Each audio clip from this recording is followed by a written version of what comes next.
ఈరోజు ముందుగా happy international women's day. ఈ సందర్భంగా మా దగ్గరికి మా గవర్నమెంట్ కాలేజ్ ఆఫ్ నర్సింగ్ హన్మకొండకి కలెక్టర్ గారు వచ్చేసారు.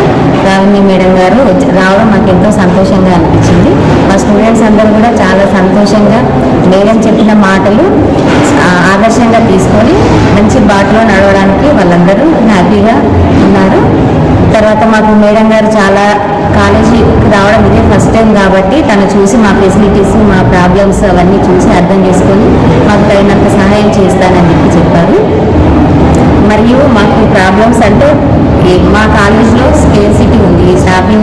స్టాఫ్ తక్కువ ఉన్నా కూడా మా కాలేజ్ సక్సెస్ఫుల్గా నడిపిస్తూ మేము ఒక స్టేట్ లెవెల్లో మంచి స్థితిలో ఉన్నాం. మా కాలేజ్ మంచి పేరు పొంది ఉంది. తర్వాత మా కాలేజ్లో ఉన్న పిల్లలకి సరైన సదుపాయాలు కావాలి అని మేము కోరుతున్నాము. ఈ ఉమెన్స్ డే సందర్భంగా మాకు ఏమైనా ఫెసిలిటీస్ ప్రభుత్వం నుంచి కానీ తర్వాత పొలిటికల్ వారి నుంచి కానీ లోకల్ బాడీస్ నుంచి కానీ ఏమైనా సహాయ సహకారాలు వచ్చినప్పుడు మేము సంతోషంగా స్వీకరిస్తామని చెప్తున్నాం. ఇప్పుడు మన స్టూడెంట్స్కి మీరు ఇచ్చే సందేశం పిల్లలందరూ మన దేశ చరిత్రలో మహిళా మనులు ఎంత బాగా స్వయం శక్తితో మంచి పేరు తెచ్చుకొని దేశ పురోభివృద్ధికి పాటుపడినారో దాన్ని ఆదర్శంగా తీసుకొని మన మహిళా మనులు కూడా ఫ్యూచర్ మహిళా మనులు వారే కాబట్టి సక్సెస్ఫుల్గా జీవితాన్ని గడపాలని మన దేశ అభివృద్ధికి పాటుపడాలని చెప్పి కోరుకుంటున్నాం.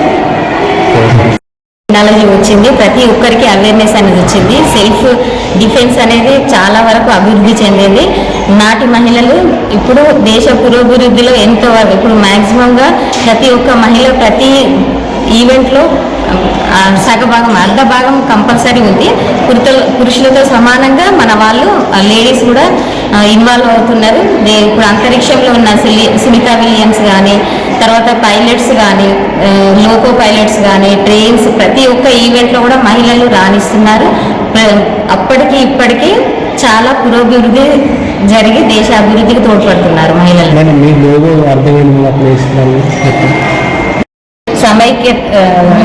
ఉమెన్స్ స్ట్రాంగ్గా ఉండి సమైక్యత బాలికలు మహిళలు అందరూ సమానత్వంతో ఉండాలని చెప్పి దేశం అభివృద్ధి చెందాలని చెప్పి దాని యొక్క ఉద్దేశం. అన్ని ఒకటే కాకుండా అన్ని విధాలుగా అన్ని రంగాలలో అభివృద్ధి చెందుతున్నారు. మల్టీ టాస్క్ ఓరియంటెడ్గా ఉమెన్ అభివృద్ధి చెందిందని చెప్పడమే దీనికి ఉదాహరణ. ముందు ప్రతి విజయం వెనక ఓటమి వెనక మహిళనే కారణం అని చెప్పి అనుకుంటున్నాం మేమైతే. ఎందుకనంటే ప్రతి దాంట్లో కూడా మహిళలు శక్తివంతులు, వీక్నెస్ కూడా వాళ్ళనే ఉంటుంది. ప్రతి మంచికైనా చెడుకైనా కూడా మహిళలే ముందుగా ఉంటారని చెప్పి నా ఆలోచన.